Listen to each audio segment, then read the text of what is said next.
Менің аты жөнім Сағымжанова Бибігүл. Югра ауданы Шоныш селосынан келіп отырмын. Былтыр апрель 4-2-сіне қарағанда 3 балам осы жағдайға түсіп отырды. 3 полицей қызметкерінің кесірінен осы баламды 8 жыл соттап отыр. 3 милиционер, жаңа полицей қызметкері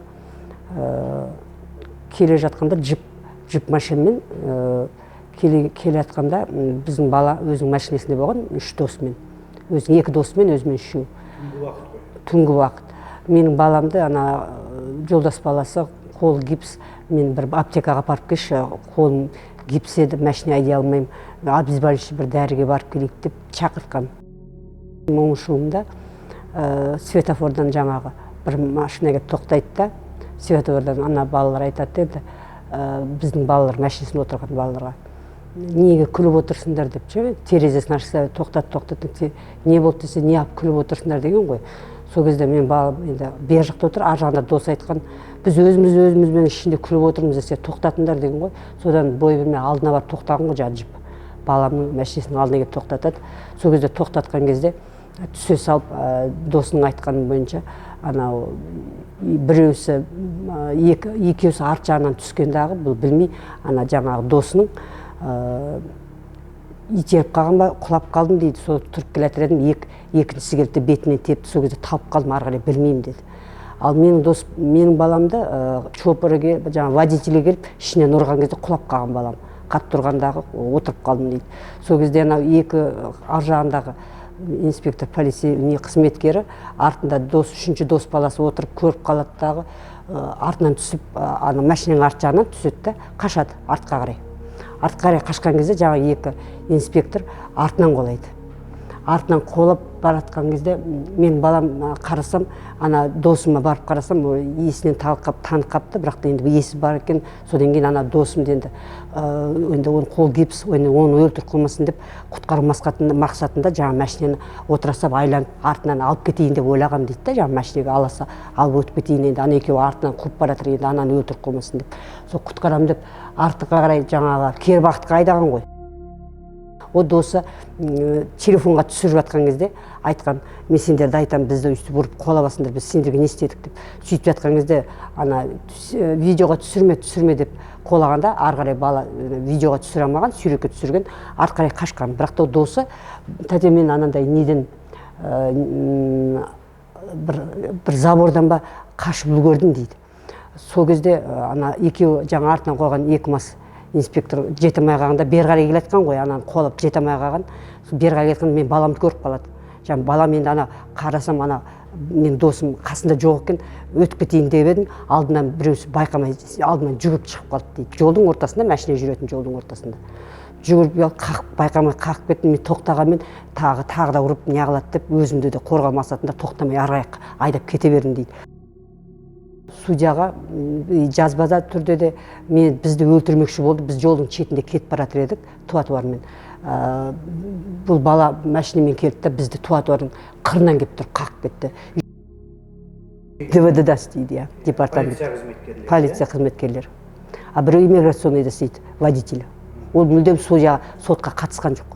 Мен ол жерде болмадым дейді. Бірақ та болған кезде суретті бәрі машинаның түскен келген машинаның өзі айтып отыр.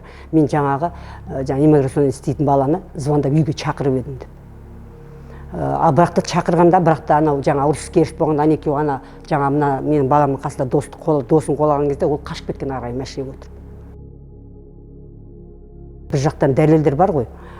Сол кезде қағып өткен кезде сол Момышұлының бойында 9-шы этаждан ба бір қыз даладан бізге қатты естіледі дейді, жолдың болғаннан кейін. Не айғай шу екен деп қарасам, бір екі бала мас екен дейді, айғайлап жолдың ортасында жүр екен дейді. Сол кезде қолағанын көрген ғана екінші досын қолап баратқанда. Сонда сразу сөйтіп айғайлап тұрған, сол бер қарай келе жатқанын көрген сөйледі. Мына жақтан бір жаңа мен балам машинасы айтып жатыр, Лада Ланкрузер, Лада қандай еді? Лада ма? Иә, сол Лада машинасы осы жаңағы екі масты біреусін байқамай қағып кетті да, ары қарай өтіп кетіп қалды машинамен деді. Ал бұлар екеуі ғана жаңа үстінен арыз досы жазып отыр, а пострадавший өзі арыз жазып отырған жоқ. А былай өтіп отыр. Біз жолдың четінде дейді. Ал бұлар куәгерлер жолдың ортасында жүрген.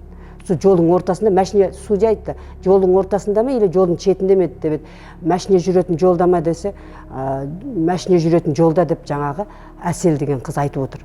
Ол жолдың четінде тұрған жоқ, ол екеуі дейді. Жолдың ортасында айғайлап мас екен, айғайлаған кейін мен дауыс шыққаннан кейін шықтым. Сол аралықта жолдың ортасынан ғана ана машина мияқтан келді да бая қағып кетті деп отыр. А мен балам айтып отыр ғой.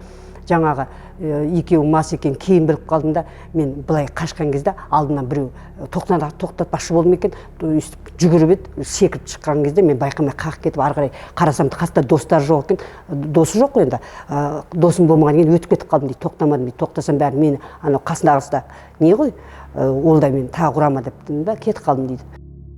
Бұлардан ешқандай дәлел жоқ, айтқан сөздері екі сөйлеп отыр. Пострадавший да жаңа арыз жазған досы да екі сөйлеп отыр. Біз жолдың четінде кетіп барады, біздің артымыздан қақты дейді. Ал экспертиза да артынан емес, алдынан қаққан да.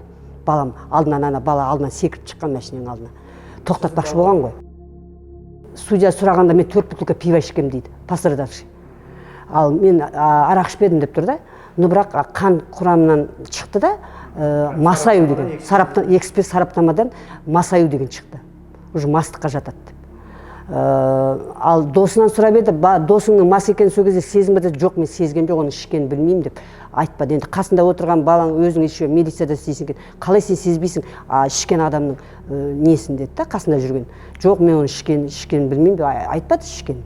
Енді ішті деп айтпайды ғой. Өлтірмекші болды дегенде кері бақытқа айдап бар бізді әдейі не алды дейді. Ал кері бақытқа ол мен балам айтты судьяға. Мен өлтірмекші болғам жоқ, мен өлтірмекші болсам сол жерде машина жоқ. Айланып келіп тағы екіншісінде барып қақ басып өтіп кетер едім дейді. Тем более мен жолдың шетінде тұрған емеспін дейді. Мен жолдың ортасымен өзімнің жолыммен кетіп бара жатқам дейді. Бұлар жолдың шетінде тұрған жоқ деп тұр да. А бұлар біз жолдың шетінде тұрады, біз әдейілеп жолдың артынан, уже артымыздан қақты деп тұр. Артынан емес, машина экспертизада алдынан қаққанын көрсетіп отыр. Сөздер сәйкес өтірік сөз бәрі өтірікпен айтып отыр да. И судья бұл бірақ жақты ғана қарап, бұлардың ғана сөзімен өлтірмекші болды дегенмен статьямен бұрмалап баламды. Басқа статьямен соттап отыр да. Ал мен балам ДТП. Камера болған, бір камераны өздері алып келді. Міне біз мына қолап бара жатыр едік артынан деп. Үшінші досын қолап бара жатыр еді. Соны судья сұрағанда не үшін қолап бара жатыр? Сонда оны қолап жетіп алса, сол гипстегі баланы екеуі жабылып ұрып өлтіріп қойса қайтер еді, например. Ол қайта үлгеріп жаңағыдай қашып кеттім дейді, секіріп бір жерден забордан секіріп өтіп кеттім дейді бір қолымен. Сонда не, соны судья сұрамайды ғой. Не үшін қоладың, оны неге енді екеуін талдырып тастапсың, біреуін ұрып жатқызып тастапсыңдар, енді оның үшіншісін не үшін қолап барасың деді, бізді видеоға түсірді дейді. Соны түсірме деп айттық дейді. Соны түсірме, ертең ана бастығым біліп қояды деп қашып, соны өзін жасырмақшы болған, бірақ та ол қашып үлгеріп кеткен. Ал суреттер бар, жаңа екеуінің аяғын көтеріп ұрмақшы болған, биткен бәрі, жолын соғыспақ болған, қолаған ана неден түсіріп алған. Ол түсіріп артқа қарай қашып, мен тәте ары қарай жүгірген кезде бұл екеуімен артынан қолады дейді. Сол жағдай болып жатқан уже балам ішінде тұрып, қарасам ана екеуі уже досының екіншісін қолап бара жатыр екен дейді. Ол баланың жұмысына іздеп бардым, кешірім сұрап, жаңа балам байқаусызда қағып кетті деп жәбірленушіге бардым. Ол бала мен тәте инвалид болып қалдым, мен өмірлік инвалидпін, мен дәрі ішіп жүрем, мен жұмысқа жарамайтын болдым деп сөйтіп айтты. Ал бірақ та ол әлгіден ДВД-да инспектор болып сол жұмысынан қайтадан жұмыс орнынан шығып, маған сөйтіп келді. Мен қол жазып берем деп, ешқандай қарсылығым жоқ, мен кешірем деп. Апелляцияға, городскойға берген кезде. Қалалық сотқа арызын берді ол. Мен қарсылығым жоқ, кешірем деп.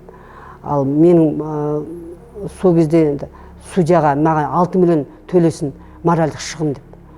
Соны айтсам, моральдық шығын сот 5 миллион шығарып беріп отыр ғой. Ол ешқандай жарақат алғанда да операция ештеңе болған жоқ бар. 10 күн ба сондай жатып, мен сұрастырып отырдым, бала қалай, жағдай жақсы ма деп, әке-шешесіне де барып қалдым, сұрап бардық.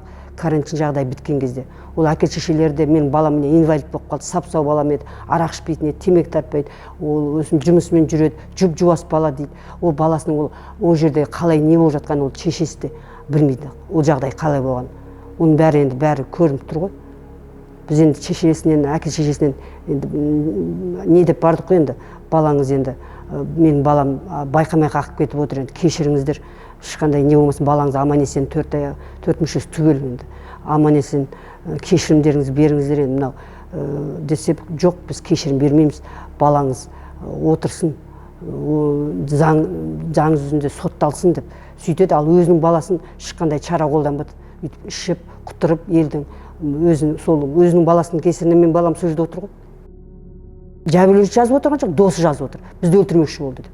Ол бала ол кезде неде жатқан ғой, 7-ші поликлиника больницада, 7-ші ауруханада. Ол жерде бір 10 күн жатып шығып кетті. Ол кезде достар да барған. Сол кезде айтқан, жарайды, мен ешқандай не қылмаймын, мен жазылдым анау деп айтқан. А бірақ та оншылықты олардың басқа неге бұрмалап тергеу кезінде бізді өлтірмекші болды деп, соны статьяны сондай қолданатын біз мүлдем ойламадық. Біз енді байқаусызда қағып кетті деп судья шешім шығаратын шығар деп ойладық қой.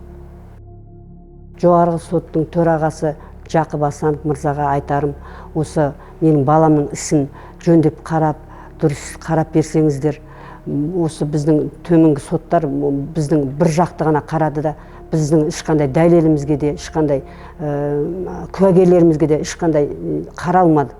Осыны қарап маған жақсы дұрыс шешімдеріңізді қабылдауыңызды, әділ шешімдеріңізді қабылдауларыңызды сұраймын.